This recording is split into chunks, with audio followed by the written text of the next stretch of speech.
বাংলাদেশ ব্যাংকের রিজার্ভ চুরির ঘটনায় জড়িত থাকায় ফিলিপাইনের আরসিবিসি ব্যাংকের $৮১ মিলিয়ন বা $৮,১০,০০,০০০ বাজেয়াপ্ত করেছে সিআইডি। বিকেলে রাজধানীর মালিবাগে সিআইডি হেডকোয়ার্টারের সংবাদ সম্মেলনে এই তথ্য জানান সংস্থার প্রধান মোহাম্মদ সিবকাতুল্লাহ।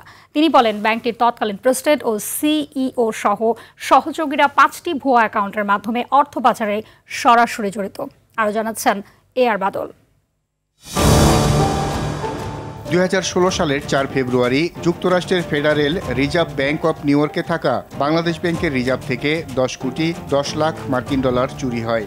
এর মধ্যে $2,০০,০০,০০০ শ্রীলঙ্কা থেকে উদ্ধার করা হয়। বাকি $8,১০,০০,০০০ আরসিবিসি ব্যাংক হয়ে ফিলিপাইনের বিভিন্ন ক্যাসিনো বা জুয়ার আসরে নেওয়া হয়।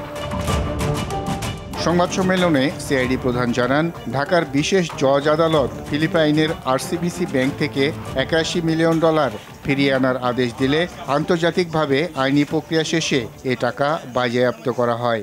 $81 মিলিয়ন যেটা পাচার হয়েছিল, এই পাচারকৃত অর্থটাকে সম্পূর্ণ অর্থটাকে কনফিসকেশন করা হয়েছে এবং এটি খুব দ্রুতই আমরা মনে করছি যে এটা প্রপার চ্যানেল প্রসিডিউরের মাধ্যমে বাংলাদেশের ইয়ার ভিতরে ফেরত চলে আসবে আমাদের। তিনি জানান, আরসিবিসি ব্যাংকের প্রধানরা এ অর্থ পাচারের সাথে জড়িত থাকায় দেশটির আদালত তাদের বিরুদ্ধে ইতোমধ্যে ব্যবস্থা নিয়েছে।